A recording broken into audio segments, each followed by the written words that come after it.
Amen. Hallelujah. Siguro yung palakpak para sa Diyos. Palakpak para sa Diyos. Hallelujah. Hallelujah. Amen. Amen. Tayo po'y galak na galak. Ang layunin natin, every purpose po natin, that every time we go to the church, the purpose of every single believer will never change. Wala pong iba kundi dakilain lamang, purihin ang ating dakilang Diyos. Hindi po ito magbabago. Kaya nga, ngayong gabi, we will bless the name of the Lord. Bless the Lord, oh my soul, and all that is within me. Bless, come on, bless the holy name of God. Hallelujah, hallelujah.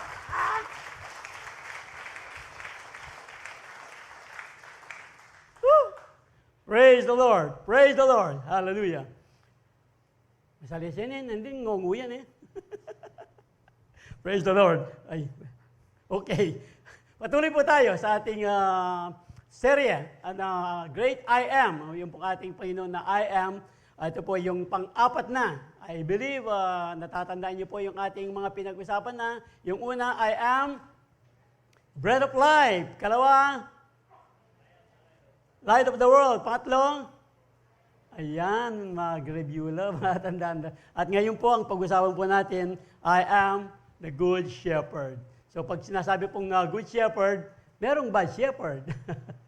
Ito po siguro yung mga shepherd ng mga pastol na nangangaral, pero inililihis yung katotohanan para po sa kanilang pansariling interpretasyon.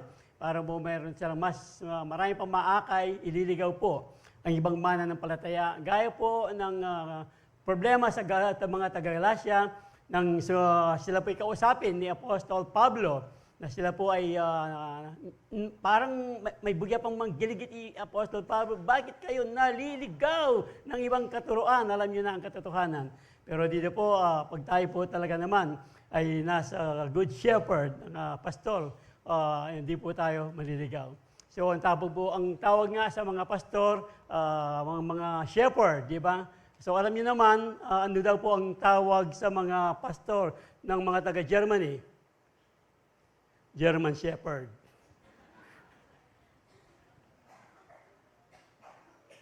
Aso po yun, aso. Pero, hindi po yan ang pag-usapan natin. Pero, patungkol po siya shepherding. I am the good shepherd. John 10:11 po. I am the good shepherd. The good shepherd sacrifices his life for the sheep. Salamat po, dakilang Diyos, muli sa gabing ito sa isang maikling pagbubulay ng iyong mga salita.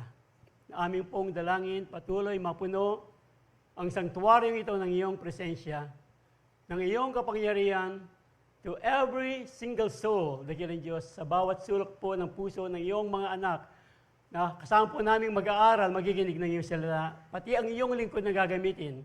Dakilang Diyos, makita po namin ang katotohanan ng pinaka-mabuting pastol sa aming mga buhay. Na kami po ay lalabas sa bahay, sambahang ito, bahay dalangin ng ito ng magdadala ng bagong tibay pananampalataya, bagong antas ng pagsamba sa iyo, dakilang Diyos, at bagong pagtitiwala na sa lamang namin pwedeng masumpungan ang lahat ng katugunan ng aming mga pangailangan, ng aming panalangin.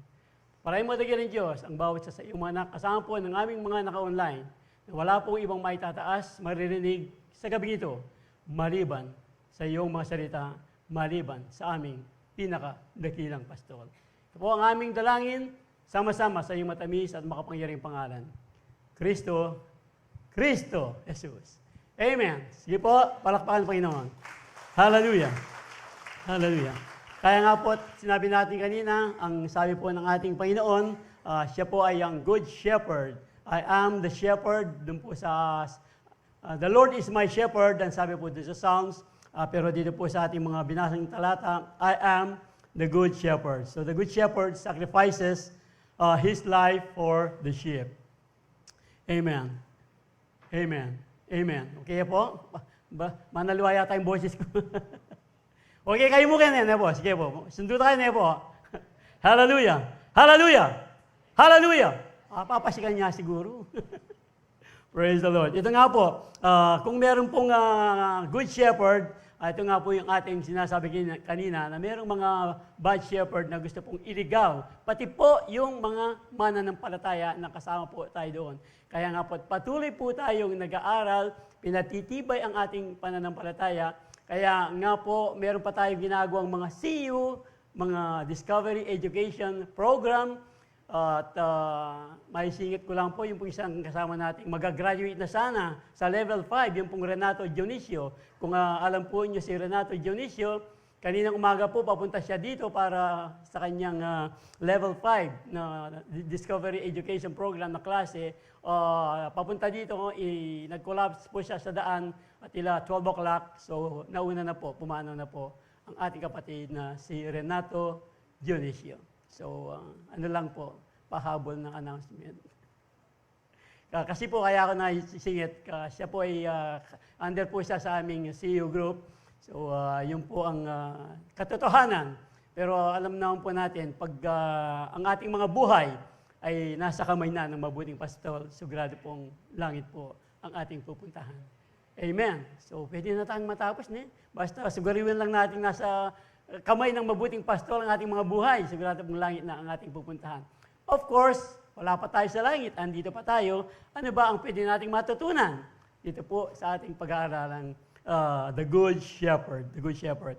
So ang ibig pong sabihin ng Good Shepherd, kung si Jesus nga po talaga ang ating Good Shepherd na ang ibig sabihin, siya po ang magpo-provides ng lahat ng ating mga pangangailangan sa spirit, soul, and body. He provides.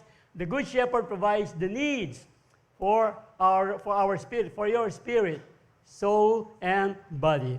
The Lord is my shepherd, I shall not want. Ang sabi po ng salita ng Diyos, He makes me lie down in green pastures. He leads me beside still waters. He restores my soul. He leads me in the paths of righteousness for His name's sake. So pag ang ating pong pastor pala, when the Lord is our shepherd, na ang ibig pong sabihin dito, the Lord is my shepherd, this talks about, binibigyan na po natin ang ating sarili. Pinagkakatiwala na natin ang ating sarili na nagkakaroon na po tayo ng relasyon sa ating Panginoon, sa ating Lord. Kaya nga po, this is a very mahigpit po na magandang relasyon sa ating Panginoon. Marami pong relasyon sa ibang tao, sa ibang relasyon sa negosyo na hindi maganda, pero wala na pong gaganda pang relasyon sa ating pong relasyon sa ating Panginoon. The Lord is my shepherd. And when the Lord is our shepherd, ang sabi po ng salita ng Diyos, I shall not want, hindi na ako mangangailangan. Kasi nga po, ang ating Panginoon, base po sa ating sinabing, He provides the needs for our spirit, soul, and body. Ang ibig po sabihin, God cares for our. Pastor Jun, may pa-age ko na for our. Oras siya pa rin ito, oras. God cares for our whole being, not just not just physical. Gaya po ng ating binasa kanina, spirit, soul, and body, hindi lang po basta physical needs. More importantly, He cares for our soul and spirit. More importantly, He cares for our soul and spirit. Na alam po natin, sa tuwing naririnig po natin, na familiar po ang mga talatang ito, ang salmong ito, Psalms 23, the Lord is my shepherd. And in many cases, ginagamit po ito sa mga funeral. Pero hindi lang po ito basta pang funeral. Ginagamit din namin ito sa mga funeral ni Pastor John. Yan, madalas po kami sa mga lamay. Sa bukas po, meron kaming funeral doon kay Sir Ato Dionisio. Anyway, tuloy po natin. Hindi lang po pangailan, basta yung nga, madalas pag naririnig natin, ang the Lord is my shepherd, Psalm 23, ang pasok agad sa puso, sa isip ng marami, yung mga material, physical na pangangailangan. Pero on top of that, gaya po ng sinabi ng pinag-aaral natin, more importantly, He cares for our soul and spirit. He cares for our soul and spirit. Diba? Ang sabi nga ng salita ng Diyos, for our soul and spirit, not just physical, not just material. Kasi po ang sabi ng salita ng Diyos, ano ang mapapakinabangan ng tao. Yung pag pinag-usapan po ang material, sige, mayaman, maraming bilyones na patay parayo. Okay, mapolitika ako. Anyway, alam po natin ang ibig sabihin. Yung mga tao, pag sinasabi lang pera, wealth, ano ba, mga kasikatan, power, and influence, ano ang sinasabi po ng salita ng Diyos? Ano daw ang mapapakinabang ng isang tao? Nasa kanya man, maging ang lahat ng kayamanan ng mundo. And what do you benefit if you gain the whole world? What do you benefit if you gain the whole world? But lose your own soul. Anong Sige. Sa'yo na lahat. Pero hindi na, of course, hindi naman lahat pero binibigyang diin lang ng salita ng Diyos kahit na sa'yo na ang lahat ng yaman ng mundo. Hindi lang yaman, sa'yo na lahat ang kapangyarihan. Sige, ma-power ka na, ma-influence ka na, yun na lahat yan. Pero kung mawawala naman ang iyong kaluluwa, ano ang iyong mapapakinabang? Is anything worth more than your soul? And what do you benefit? What do you benefit if you gain the whole world but lose your own soul? Is anything worth more than your soul? So, the Lord is my shepherd, I shall not want.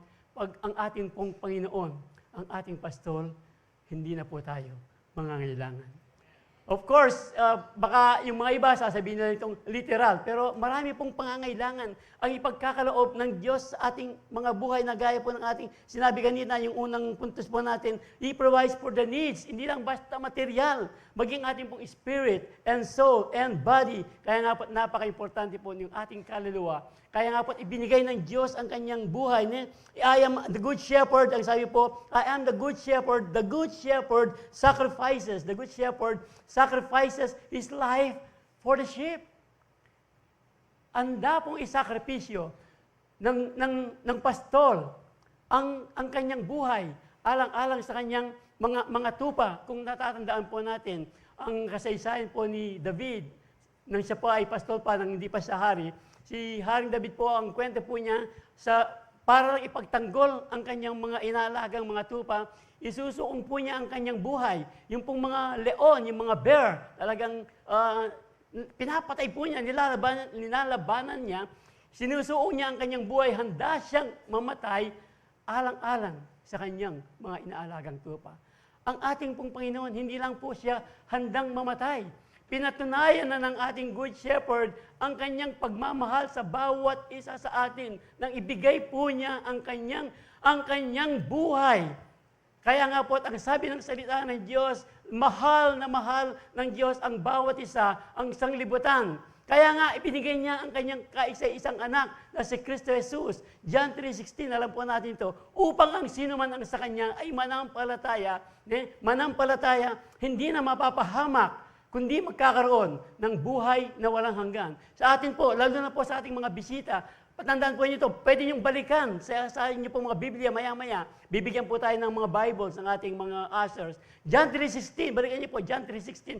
Mahal na mahal tayo ng ating Panginoon. Ibinigay niya ang kanyang kaisa-isang anak. Ito po sinasabi natin, He sacrificed His life, ang kanyang kaisa-isang anak na namatay doon sa krus ng Kalbaryo. Bakit po niya kailangang mamatay doon sa krus ng Kalbaryo? Dahil ang sabi po ng salita ng Diyos, ang bawat tao ay nagkasala. Wala ni isa mang makakarating sa kaluwalhatian ng Diyos. Entonces, ang bayad ng kasalanan, kamatayan, mamamatay po tayo sa ating mga kasalanan.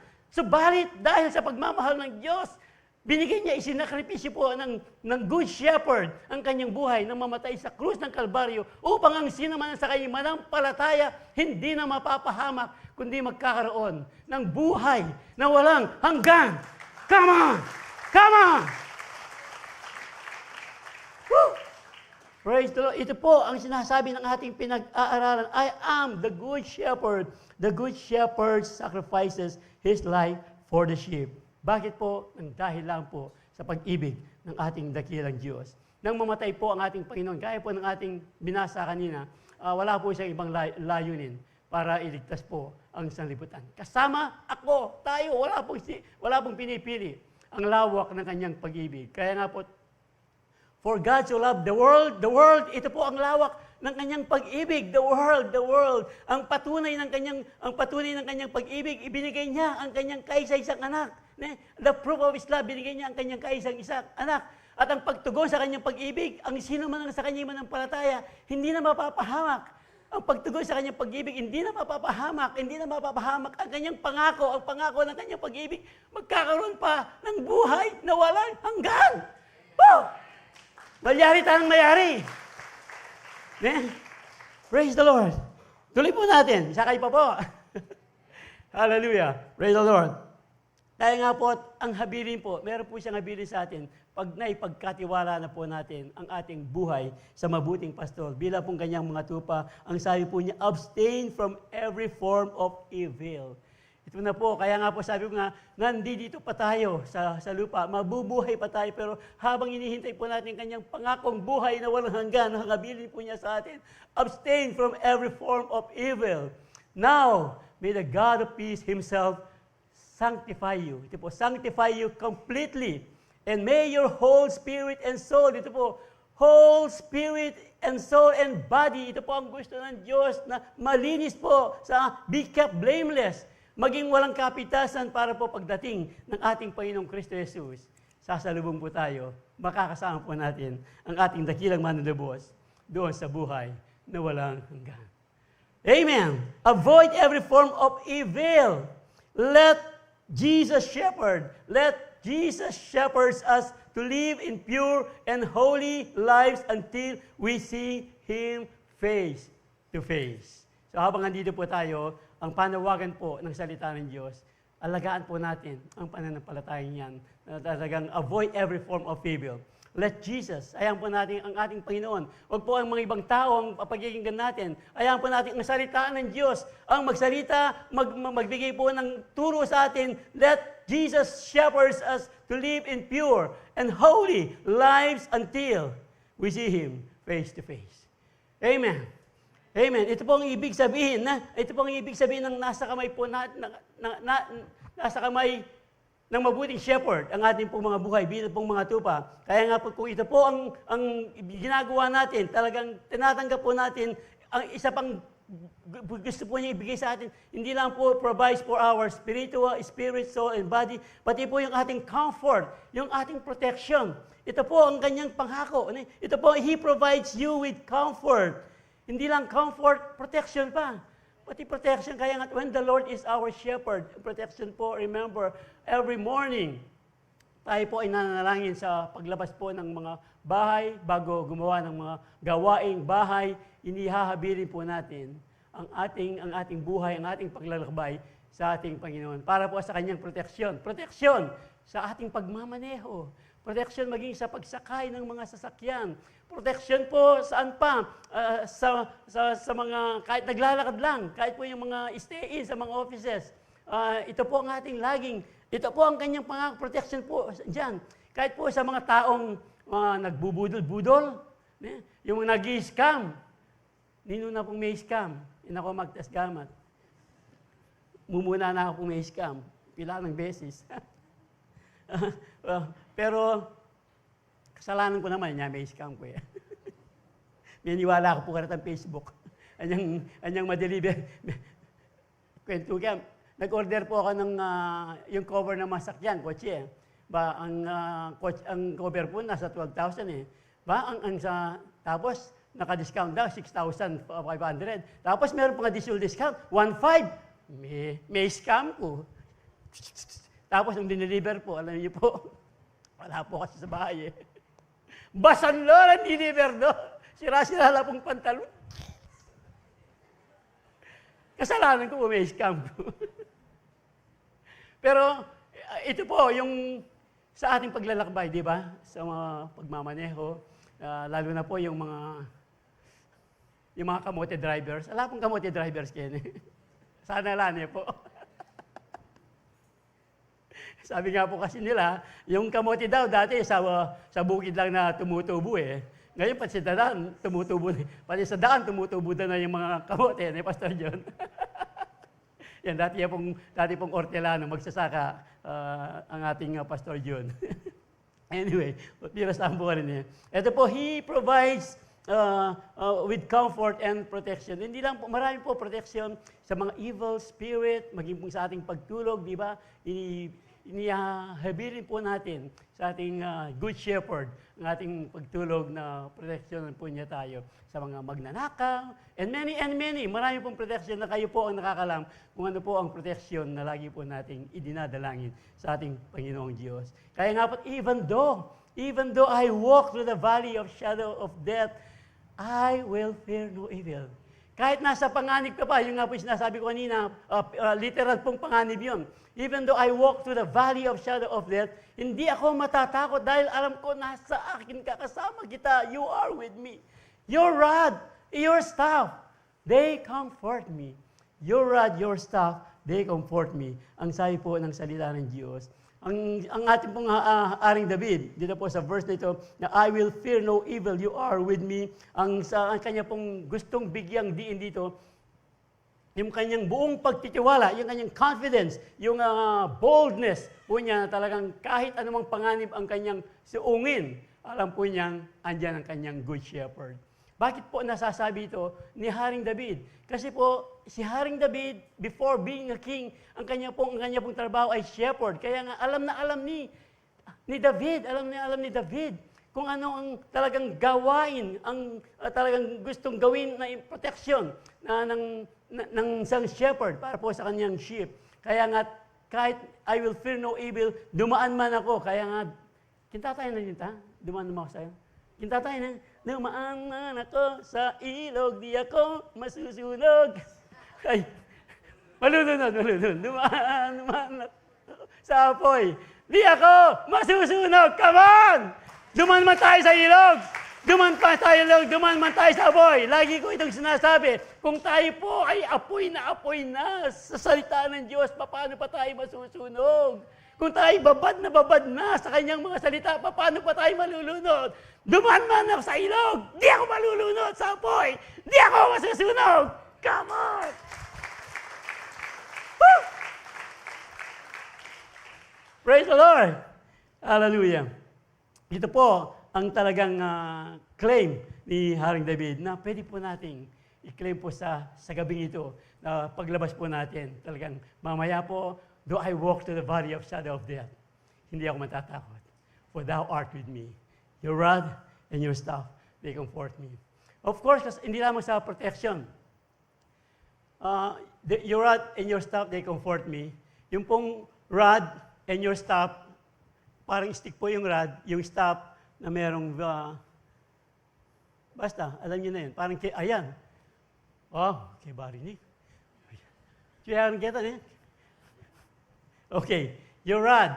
Yung pong your rod, yung pag tayo po siguro, yung mga shepherd, ay yung mga sheep, kasi po, sila, vulnerable, walang free will, parang kung hindi mo sila i-guide, sila po ay maliligaw, mahuhulog sa mga bangin. So, inaano po sila ng shepherd, ginaguide sila. Pag sila po ay mahulog, talagang siguro po yung kalaytaan na kaman yan Di ba? Sa atin po, dating mga anak, pag pinapalo tayo ng ating mga magulang, para saan po yun? Para tayo mapabuti, hindi ba? Para tayo, minsan, masakit ba ako? Di ba? Iyak-iyak ka pa, tapos hindi mo alam para sa abutihan pala natin ang ginagawa ng ating mga magulang. Ganyan po ang ating good shepherd. Minsan masakit, pero sa ikabubuti po natin. Yung disiplina, sabi po ng salita ng Diyos, masakit kung minsan, pero ginagawa po ng Diyos yan, yung kanyang staff, yung kanyang rod. Pamalo, pang-alin po sa atin, para i-guide tayo, para po mapatuwid yung ating landas, para po talagang pagdating ng gabi, inaakay po niya tayo po ay mahihimbing, matutulog, mahihimbing po yung matupa, mahihimbing po tayong kasama ng presensya ng Panginoon. Dahil alam po natin, sa ating paghimbing, kasama natin Diyos. Sa ating paggising, sa ating protection, sa ating pag-araw-araw na buhay, mga literal mga problema, literal talagang, trouble, ang Diyos po, they will comfort us and He will protect us. Hindi lang po comfort and protect, alam po natin, i-protect. Pag sinasabi pong comfort, He provides you with comfort and protection. Ang ibig pong sabihin, di ba pag meron tayong mga pangailangan, tapos magpe-pray tayo, pag nadinig ng Diyos, pag nakita natin yung tugon ng ating, parang, ay, salamat po, Panginoon. Ay, salamat po. Ano yan? Kuminsan, kahit hindi man sa pangailangan, di ba, meron tayong talagang ma-aksidente na lang sana tayo, ma-aksidente na lang tayo. Ay, salamat po, Panginoon, hindi ako na-aksidente. Sa pong kasiyo namin, habang siya nagmamaneho, doon sa harap niya, mayroong tricycle na mabagal. So gusto niya pong overtake, pero chime-tiyempo siya. So nang malaman niyang malayo yung sa likod, nag-overtake na po siya. And then all of a sudden, hindi niya namamalaan, bigla na lang nasa likod, ang niyang malaking truck. Sa likod niya, doon sa rear mirror, kitang-kita po niya. Ang sabi po niya, Jesus! Jesus! Walang truck na bumangga sa kanya. Nakailag pala yung truck. Yun po ang sinasabi nating protection. Pag kailangan po natin protection, tawagan po natin pangalan, Jesus, my good shepherd!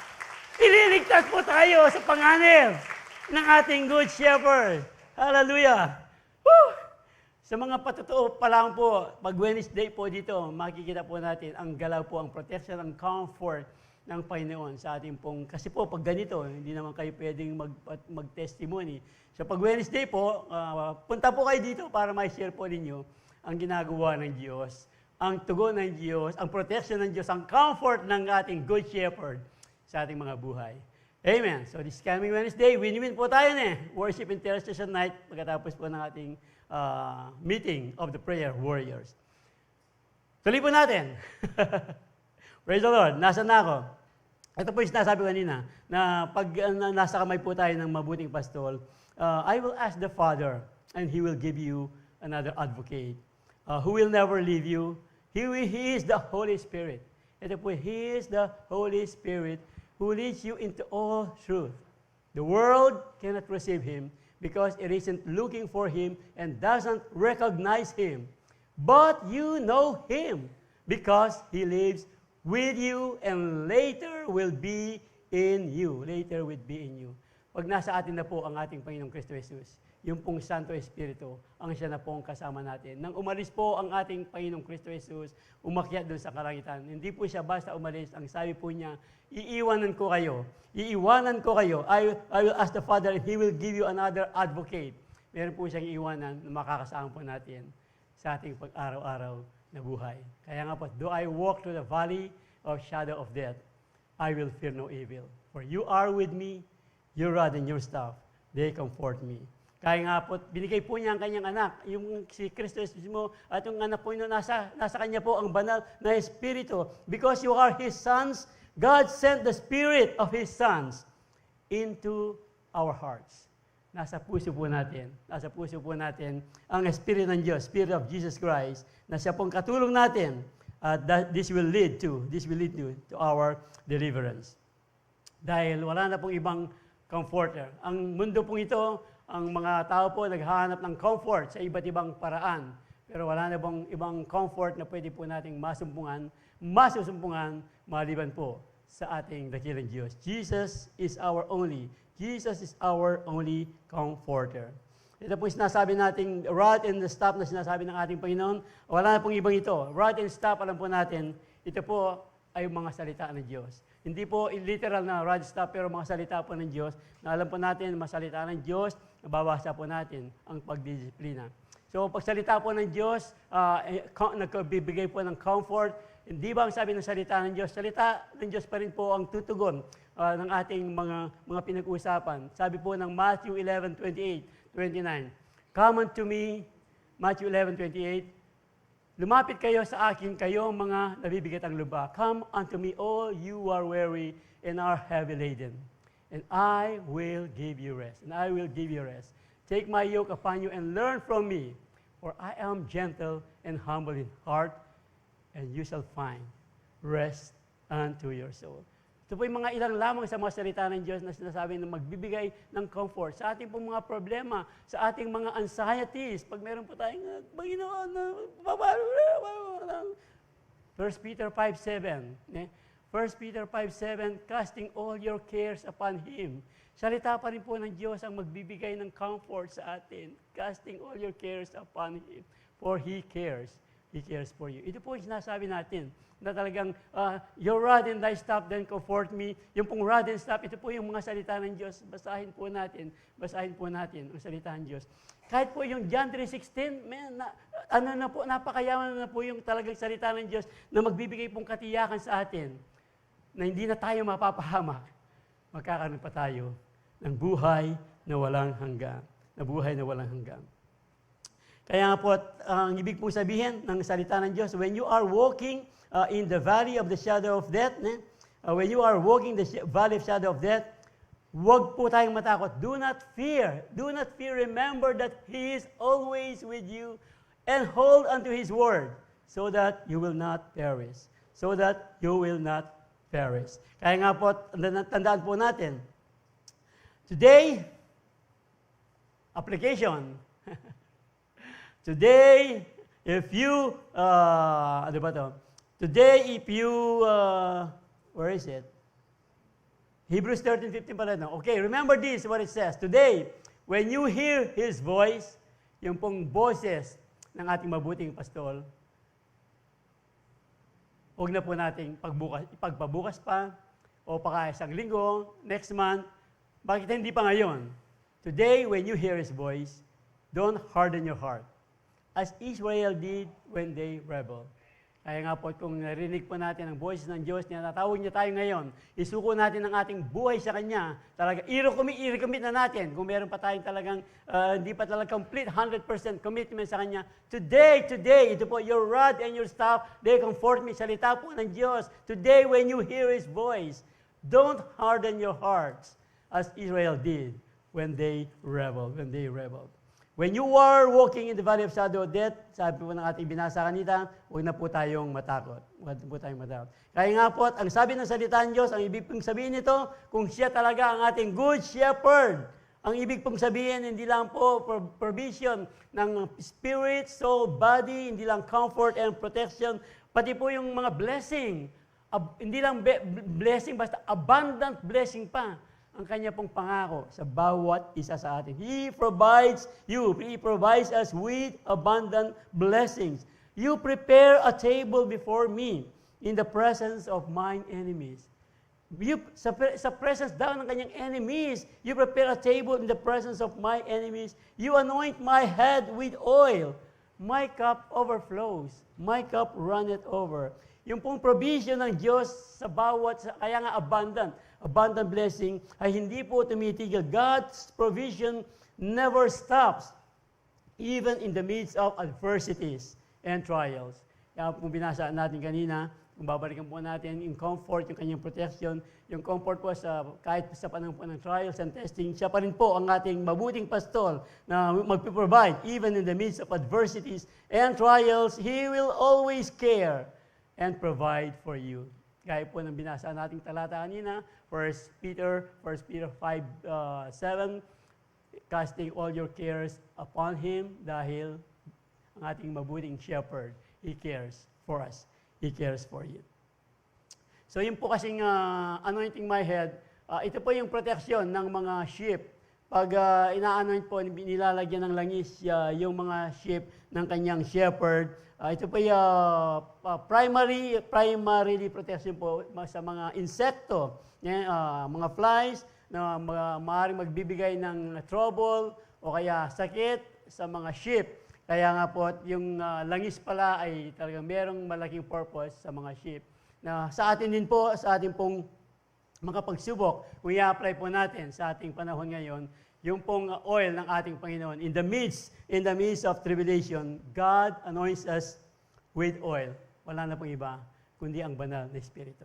Ang banal na Espiritu po ang pinaka-oil ng ating mga ulo na lagi pong magpapaalala sa atin to iwasan po, tanggihan yung every form of evil. Kaya nga po, sabi ng salita ng Diyos, Submit yourself, therefore, to God, James 4:7. Resist the devil, and he will flee from you. Ang banal na Espiritu po ang siyang magbibigay when we submit ourselves to God, when we submit ourselves to the power, to the control of the Holy Spirit, resist the devil. We will have that power to resist the devil, and the devil will flee from you. Amen. Amen. Tignan niyo nga po inyong katabi. Kasangga kita, sabihin mo. Yan po ang ating pong mga katabi. Kahit tayo po, we were made in the image of God. We were made in the image of God, ng kanyang kaluwalhatian, ng kanyang kabanalan at ng kanyang katuwiran. Kaya lang po nagkaroon ng problema. Alam naman natin, kasalanan po lahat ni Adan at Eva yan. Sino po yung unang nagkasala kasi? Unang kumain ng prutas? Si Eva di ba? Ni Madam. Eva dindam na kayo. Eva yan Anyway, pero ang una pong ginawa ng Diyos, si Adan, of course. Hindi si Adan ang unang nagkasala. Wala po sa nito Wala sa Bible to, baka isimunyo kay Pastor Manny, kay Pastor John. Ano lang po ito? Reading between the lines, just reading between the lines.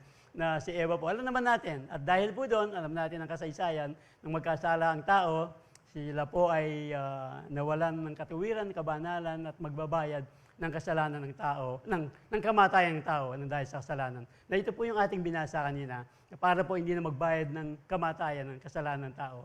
Yung po sinabi natin, John 3:16, nagbayad na po ang ating Panginoong Kristo Jesus para po siya ang ating maging mabuting pastor. So nasa sa atin po ngayon, tatanggapin pa natin sa ating mga buhay, ayahin ba nating manguna palagi ang mabuting pastor sa ating mga buhay? Hindi pa po conclusion yun. Meron ba po tayong 1 point? Kung pa time Okay, tuloy po natin. Ang sinasabi lang po natin, yung pong provision ng Panginoon, kahit, di ba, tayo pong mga magulang, lalo na po mga tatay, gusto po nating laging ibigay yung mabuti para sa ating mga pamilya, sa ating mga anak. Kung sila ba ay hihingi ng isda, bibigyan ba na sila ng alakda, ng ubingan? Snake. Ubingan na snake. Basa ko na yung pen. If you fathers, if your children ask for a fish, do you give him a snake instead? Or if they ask for an egg, do you give them a scorpion? Siyempre, Ali. Paradox, Siyempre, Ali pa, Siyempre, Ali, of course na, ang sabi ng salita ng Diyos. So, kayong mga makasalanan na people, na alam niyong bigyan ng mabuting gift ang inyong mga anak, how much more will your Heavenly Father give the Holy Spirit to those who ask Him?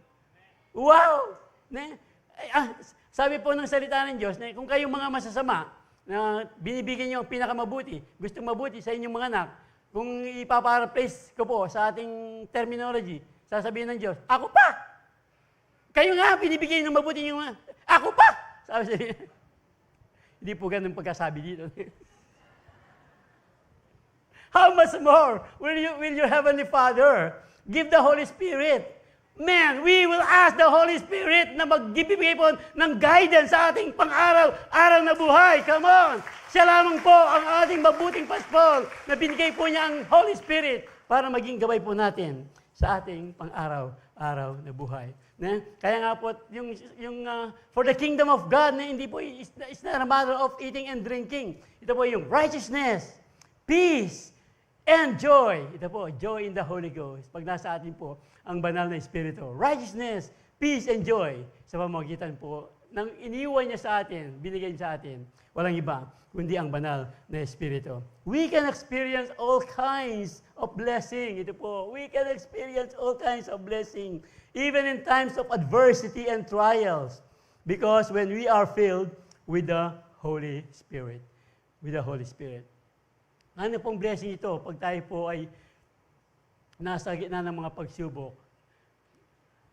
Yung inawit po natin kanina, kahit naman po tayo sa mga pagsubok, mga mababigat, maapoy, malalalim na mga alon, maalon na mga pagsubok, pag alam po natin, kasama natin ng Diyos, I will never leave you. Salita pa rin Diyos ang magbibigay ng comfort sa atin. Hebrews 13:5, I will never leave you, nor will ever forsake you. Kasama po natin ang Diyos sa bawat lakaran ng ating mga buhay. Amen. Woo! Keep your lives free from the love of money and be content with what you have because God said, I will never leave you nor will ever forsake you. Kaya po, kasama po natin ang Diyos. Kasama natin ang Diyos. Patanda na magkanta nito. Ay, wala na pala na last name yun Wala nang fifth service Okay. So, yun po nga sinasabi natin.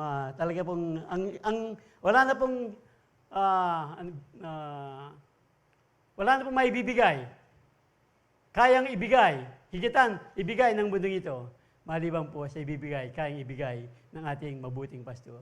Kaya nga po sabi po natin, meron po siyang pangakong buhay na walang hanggan, pero habang hinitay po natin yon, dito po sa lupa, pinangako po niya, yung blessing po na talagang hindi po na blessing, countless blessing, abundant blessing. Kaya nga po sabi ng John 10:10b, alam naman natin, yung 10:10, the devil came to kill, destroy, and steal, kill and destroy. Pero ito po yun, ang ating Panginoon, yung ating mabuting pastor, He came. I have come that they may have life. Hindi lang basta life, and life it to the full. Sa ibang salin po, abundant blessing po, abundant life. Ang sabi po ng salita ng Diyos, that they may have abundant life. Kaya nga po, magtiwala po tayo sa ating mabuting pastor. Hindi po niya tayo pababayaan. At dahil hindi niya tayo pababayaan, yung pinakahuli, ang sabi po ng salita ng Diyos, kung siya po talaga ang ating mabuting pastor, yung pong pangako niya sa ating, He will provide for us the eternal life. The eternal life, yung huling bahagi po ng John 3:16, hindi na nga tayo mapapahamak, magkakaroon pa tayo ng buhay na walang hanggan. Kaya nga po, surely, goodness, ito po yung sinasabi natin kanina, abundant blessing, habang andito pa tayo, na He provides for the needs of our spirit, soul, and body, comfort and protection, abundant blessing, surely goodness and mercy, ito po yun, shall follow me, habang nabubuhay pa tayo, all the days of my life. All the days of my life, at sabi po ng salita ng Diyos, and I shall dwell in the house of the Lord. In the house of the Lord, doon po sa kalangitan, oh, what a day that will be when my Jesus I shall see. Wow! What a day that will be pag nakita na po nakasama natin ang ating Panginoon. Forever! Forever! So, pagdating po sa langit, merong forever talaga. Sabi po nila, dito sa lupa, wala daw forever. Pero yung pong magkumaring, sabi ng isa, Mare, alam mo, naniniwala nung merong forever dito sa lupa. Bakit naman, Mare? Kasi forever na kitang sinisingil, sabi niya. Pero sa lupa po yun. Sa langit po, merong totoong forever. Kaya nga po, dito sa lupa, ipagkatiwala na po natin.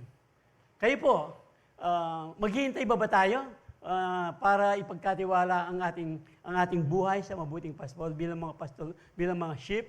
Ay ipagkakatiwala ba natin o mag-aantay pa tayo bukas, next week, next month, next year, o ngayon na?